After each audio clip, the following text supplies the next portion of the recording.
All right, hello.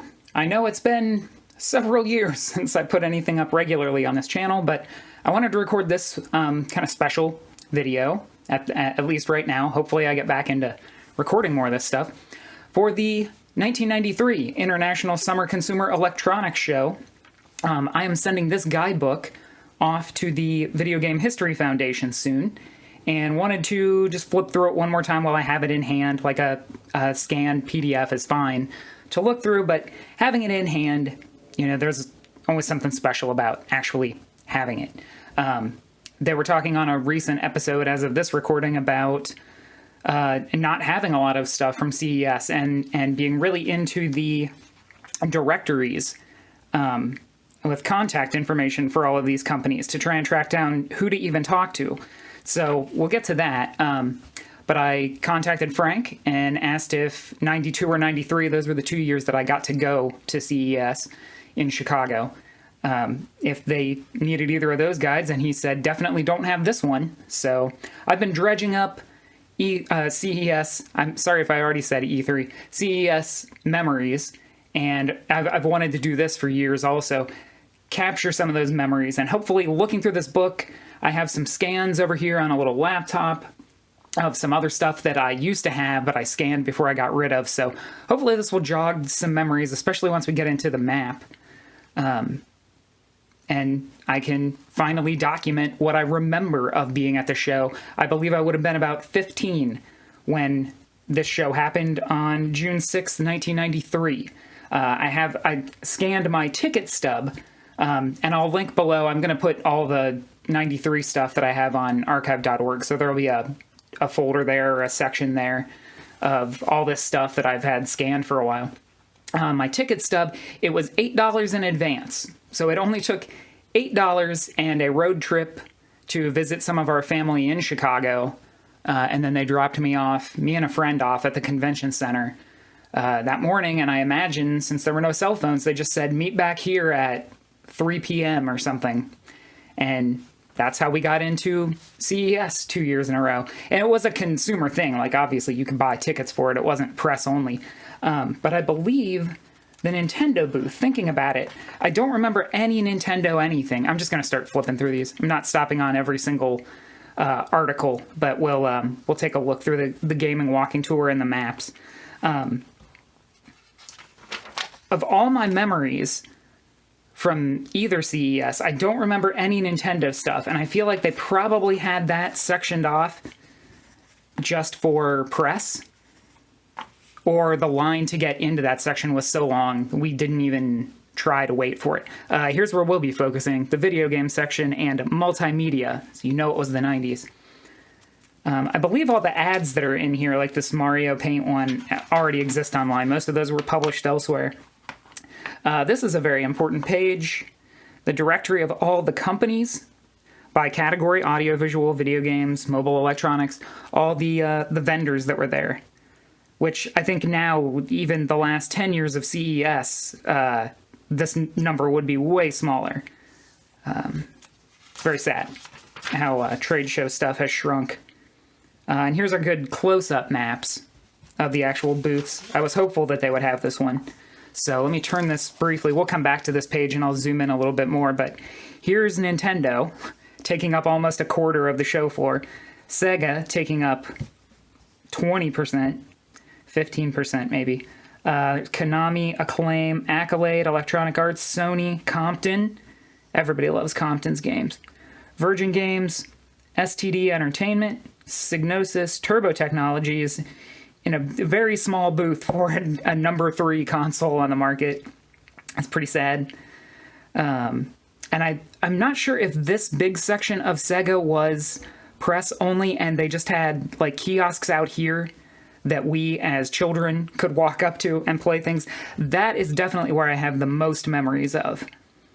I really don't remember specifically, so I'm hoping, looking up some of these numbers that correlate with the smaller booths, I'm hoping that jogs some more memories. And I think this is the multimedia area that they were pointing out. Let's see. Yeah, because I think that just says stairs.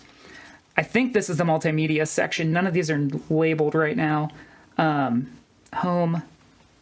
home office computing pavilion. Okay, well, we'll come back to these and look. Apparently Panasonic, the 3DO company was there, and Philips with the CDI were there. I do not remember stopping at any of that stuff, which is a shame because that's some of the stuff I find most fascinating now.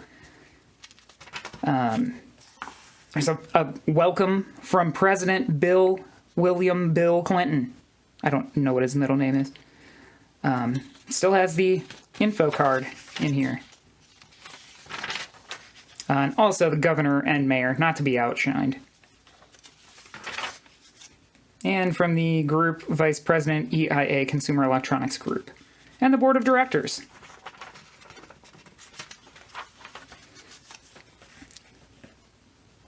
So, let's see. What else can I talk about till we get to the video game section?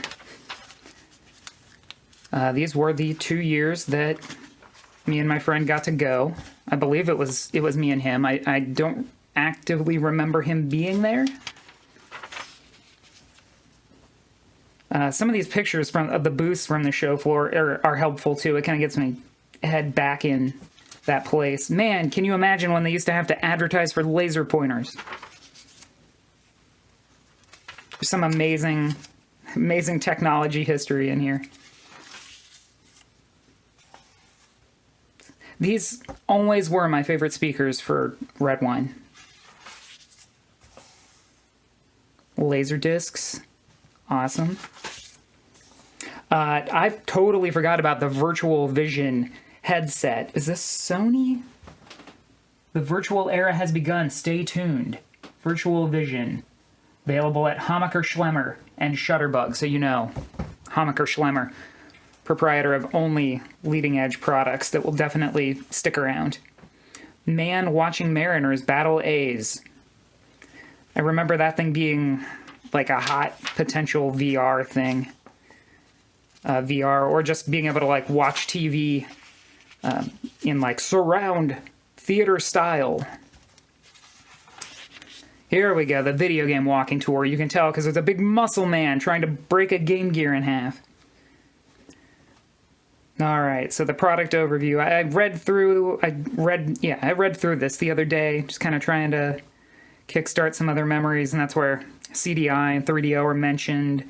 Big Jurassic Park set up there. And that's one of the things that I remember. They had the, let's see, somewhere on the show floor in here, they had the, what is that Jeep? Not the Jeep, but the Ford Explorer, the actual ride vehicle, one of the prop vehicles from the movie that they rode around the park on in the beginning. They had one of those roped off, and I remember, I don't even know that in June of 93, I forgot to look up when Jurassic Park came out, but I don't think I had even seen it at that point. But I remember loving that truck. Maybe it had. I feel like I knew what it was. Awesome TTI Turbo Duo ads. I love the style of their ads later on. Konami was featuring Lethal Enforcers on the Sega CD, Ninja Turtles Tournament Fighter, Rocket Knight Adventures, Zombie Ate My Neighbors, more Jurassic Park. Acclaim was there with, they had the home versions of Mortal Kombat. They gave out a lot of the booths since there weren't digital press kits, since CD-ROM was even still relatively new. They still had like paper material, so there were a lot of one-sheets. I'm just going to keep flipping because I'm not going to point out every single thing that's in here. Man, remember all of Accolade's hits? Like Bubsy and Sports. Was definitely, most of their lineup there was not up my alley. There's Steven Spielberg's The Dig, Tour Tips, Fast Facts, a Sega Seal of Quality ad, an Ocean ad, come see our booth. So sort of along the lines of these ads, like saying, with the booth number in it, they would hand out one sheets or sell sheets. I always heard them called one sheets before sell sheets, but basically just product info, a little bit like an ad like this, but with a little more info for each title. And so one of them they had was Mortal Kombat, and it was just an ad for September 13th, 1993, Mortal Monday. On the back of these, though, it had an offer to meet the stars of Mortal Kombat live in person, along with game designers John Tobias and Ed Boon. So they were there. I do not remember seeing them or a fervor around anybody. In my memory, I don't know if I just remember the beginning before it got really crowded or what. But I don't remember it being very hard to move around, even though there is talk back in that video game section, the video game walking tour, where they say get there early. They even back then they were saying get there early, get in line for what you want to see. This is a lot of what I remember. I wish they had some pictures of the video game section of the booths and kiosks. But I remember the big exposed conference floor ceiling, weird carpeting around everything. It was a lot more open than E3 had become. Oops. Get your laser detector. What do they call those things? Radar laser detectors. Defy the police. Home audio. This is home audio.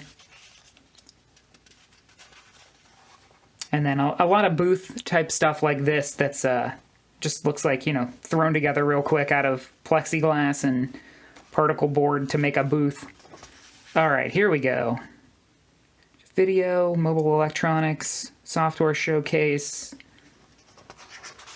Oh, that's everyone who was in the Innovations software showcase. Acclaim was there with Krusty's Super Fun House. Beyond Games had Battle Wheels for the Atari Lynx. Broderbund Software had Where in the USA as Carmen Sandiego. Turbo Technologies had Lords of Thunder. That was a separate section, I think, that was Innovations. Here we go. Exhibitor Directory.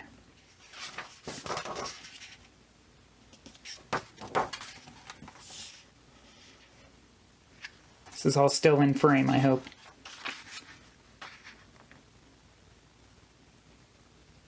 That looks pretty legible. Unfortunately, this doesn't have contact names. It doesn't even have phone numbers. It's just addresses, which, as a kid, a lot of what I did was mail companies whose games I liked and bug their poor marketing or PR people, whoever had to sit there and read through the stupid kids' letters about how you should make Sonic go faster. So here's our guidebook again. That's all the pages. Let's find that map. Looking for the map. All right, and let me see if I can zoom in for you all. Oh, the zoom on this is interesting. Okay. I'm sure that won't look super great, but that'll give you an idea. So what I remember, so we would have come in this way. And so it was like all the way to the back. I'm sure there were big Nintendo and Sega signs dangling over top of everything. Unfortunately, I really wish I had a camera, but I was not a big film camera guy. I really wish I had some photos, though. I feel like there might be a couple somewhere at home. I definitely remember stopping at the Sony Electronic Publishing, because I have a flyer I believe is from there. I vaguely remember standing and playing Rocket Knight Adventure. I don't remember if Castlevania Bloodlines or anything would have been there. The majority of my memories are really back in what I'm guessing is over here, this Sega booth that would have been for the public. Or maybe this was for the public and this was smaller press area. It was in my kid mind anyways, it was really spread out. And they had consoles. They had a Genesis with a cage over it. And so you couldn't get to the cartridge. And then just the controller sitting there on a countertop, just by itself, plenty of room around it. They might have had some of the one-sheets, lined up that somebody came and refilled every once in a while. I remember standing there and playing Streets of Rage 2.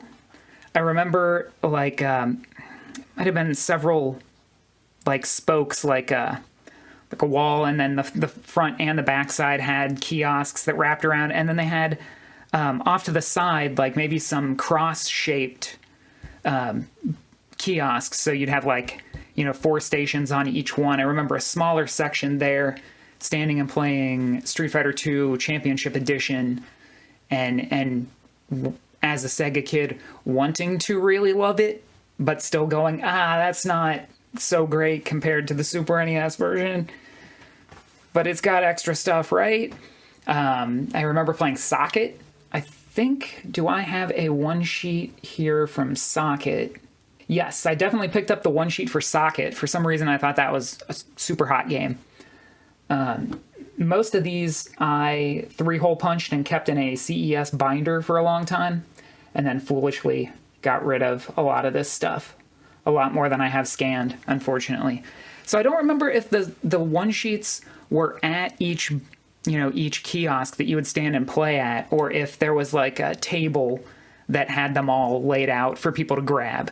I definitely remember this was the 1993, I forget which quarter, issue of Sega Visions that had Jurassic Park on the cover. They just had millions of them. For the longest time, I had like 20 copies of that. We had, big, like, if you've been to E3 or seen people's swag bags from the early 2000 years of E3, it was like that. We had a big bag, one or two or three each of us, and just grabbed everything that we could and threw it in there. So I had tons of that one specific issue of Sega Visions for so many years. So let me flip back. This is not the best way to do this. I should have had this page like printed out alongside the exhibitor list. So video games, I guess we're still zoomed in. I'll catch some of that. Psygnosis, I think they had their name on there. LucasArts. I was not a big computer or PC kid, so I'm sure I skipped over a lot of that. I just went straight for Sega. And like I said, I don't remember being able to get into the Nintendo booth to see or touch anything. I don't even have scans of anything. Turbo Technologies, I'm sure I picked up a ton of their flyers because they had the awesome, like, all-white flyers for the Turbo Duo. It just looked great. I should have some of those scans up, too. I think I have those separate from the other E3 stuff. Enix, I probably whizzed past. There's a lot of peripheral makers in here, too, and I remember stopping to see... I have one ad flyer here. Can I go back like this, or you're not going to work that way? Let me go back to the map. If you happen to catch any of those numbers and you wanted to compare on the map while I'm rambling here. I have something from Tyco called the Power Plug.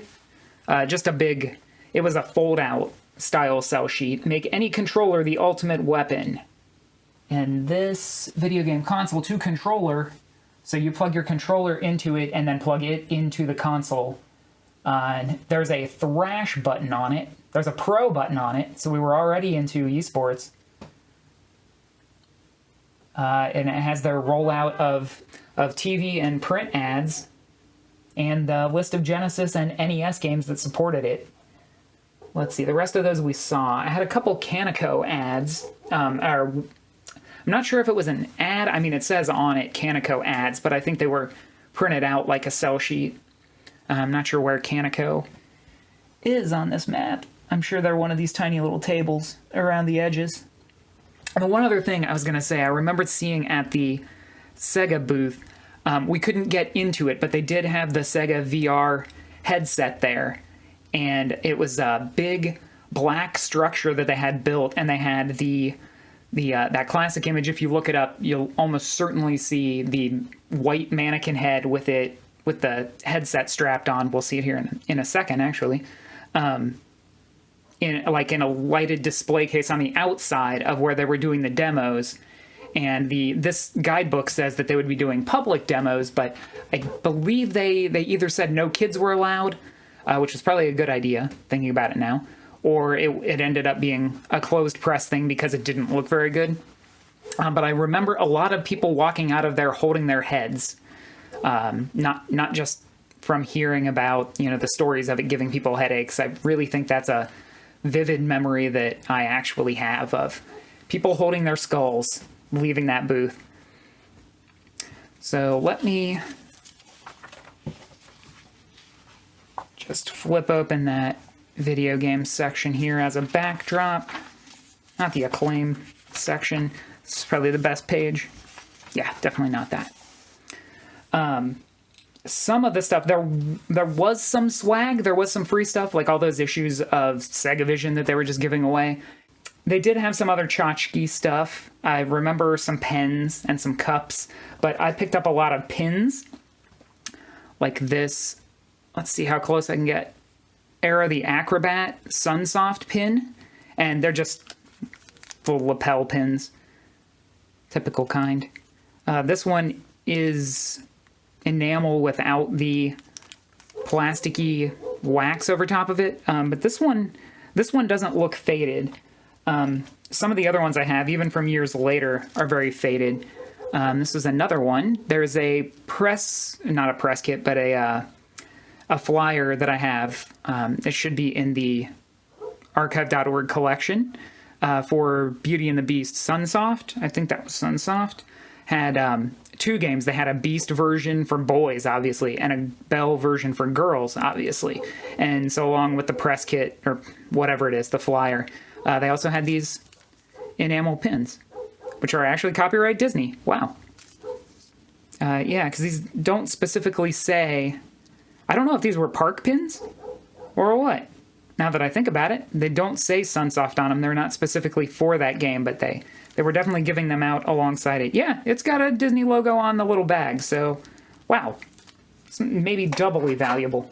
And then the one that I'm most happy that I still have, like I was saying, here's the Sega VR guy. Oh, and there's so much reflection on it. And whatever it is about, like you can see the like the plastic or the wax or whatever it is that they put over these enamel pins, it always turns these things so orange. This used to be solid white. Oh, the light is not adjusting very well there. Yeah, but this thing was awesome. It was awesome to see that headset in a display, but this thing was just such a mess. So, I think... Oh, the other memory that I have... Sorry. The other memory I have from the Sega booth, so that would have been back in this way, was playing Sylpheed. The, where is it? This game. Sylpheed. You know what? I'm still zoomed in. Let me zoom out.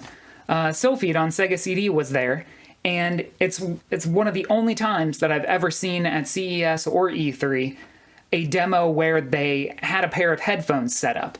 Like, they were really into the idea of the audio in this game. Enhanced graphics and sound exclusively for Sega CD. So they handed me the controller, and then they handed me a pair of headphones to put on. And it was a great experience. Obviously, I bought this game because of that great experience. I could actually hear it on the show floor. Which is amazing, right? Like, why don't they do that more often? So, unfortunately, it did not... Whoops, my cord got in the way. Did not jog a whole lot of other memories, but I've definitely remembered some of that in just the last few days looking at all this stuff. So that's...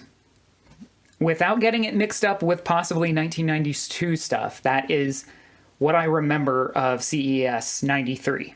Hopefully that's all pretty accurate, and I hope this was a cool look at this guidebook, which will now be in the hands of the Video Game History Foundation. So thanks for watching, and hopefully I hope to be back with more stuff like this soon.